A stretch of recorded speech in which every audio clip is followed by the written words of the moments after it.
The verdict is out. The American workforce has a pretty bad case of toxicity in the workplace, and it's costing companies millions of dollars in productivity and retention issues every single year.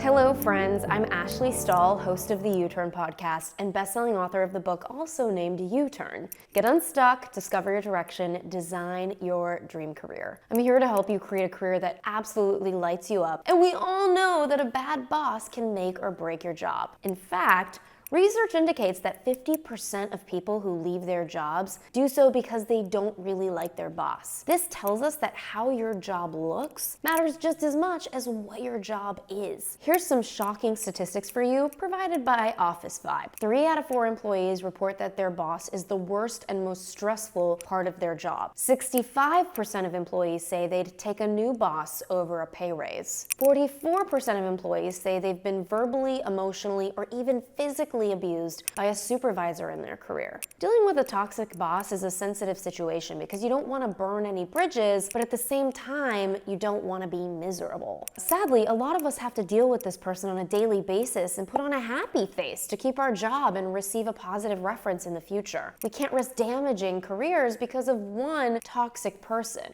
So if you're in a situation right now where you haven't yet taken the leap to quit your job and find a new one, I'm here for you, and I'm about to tell you how to handle your toxic boss while still keeping your sanity and your job. Number 1, assess the situation. Before doing anything, it's really important to assess.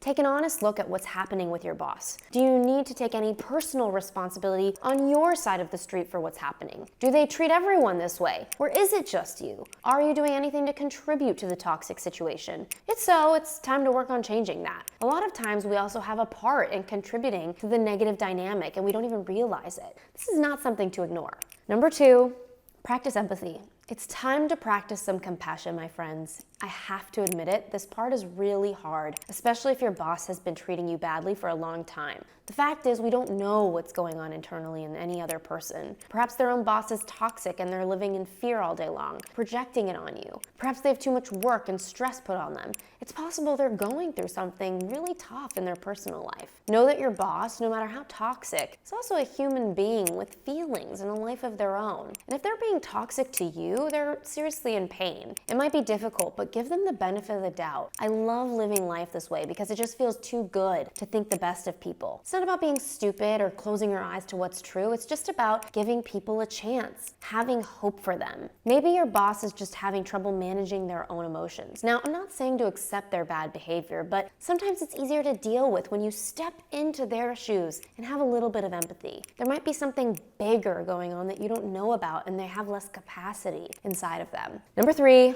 manage your emotions. It's so easy to say something we might regret when in the heat of the moment. This is about emotional stability. It happens to the best of us, but we never want to burn bridges because as toxic as they are, you might need them in the future. Not to mention, you don't want to make the situation worse. Work on practicing your mindfulness at work. For me, this has been a game changer. It lowers your stress levels, which is so important when you have a toxic boss. Practice focusing on the present moment. This means not dwelling on the past or the future, just being in the exact moment you're in. Don't think about what your boss did last week or what your boss will do tomorrow. The next time your boss does something to make you upset, sit down.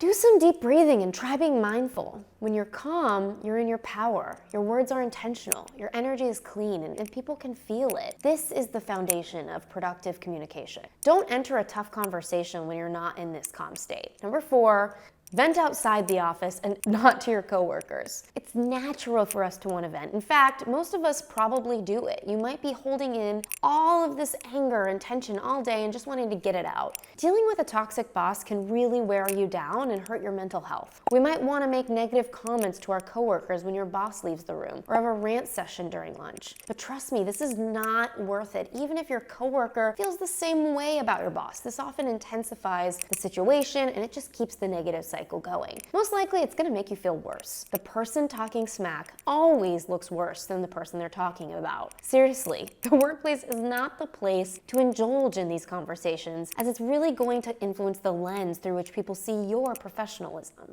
So instead of talking to a coworker, talk to a close family member or friend. These people are unbiased and might have a unique perspective because they don't work with you or interact with your boss on a regular basis. Talking to someone outside of your workplace assures you won't add fuel to the fire. You don't want your boss to find out if you badmouth them. And then there's number 5, transfer or move on. If you've tried to have a conversation and you're not seeing any improvement, or you work for a bigger company and your situation remains bad enough, you might want to look into transferring to another location or department. It's possible there may be openings on a team that aren't supervised by your current boss. This is a great way to distance yourself from the toxicity without having to leave the company. This is also much easier than hunting for a new job, although my students in the Job Offer Academy course will tell you how much I love a good job hunt. And if you can't take it anymore and your boss is truly harming your mental health, it might just be time to find a new job. Statistically, people with a strong relationship with their boss engage more at work. So not only is your boss probably affecting your mental health, but also your career and your performance. In the end, it's up to you how you're going to handle your toxic boss. How you relate to the issue is the issue. So really look inside of yourself and decide if your stress and your situation is worth it. Is this just a con to a job that you otherwise love? Or is your boss making your work hell? When it comes down to it, no one deserves to be mistreated in the workplace or anywhere for that matter, and only you can decide what to do about it. Just know that there are positive and supportive bosses out there. You just have to find them. Cool.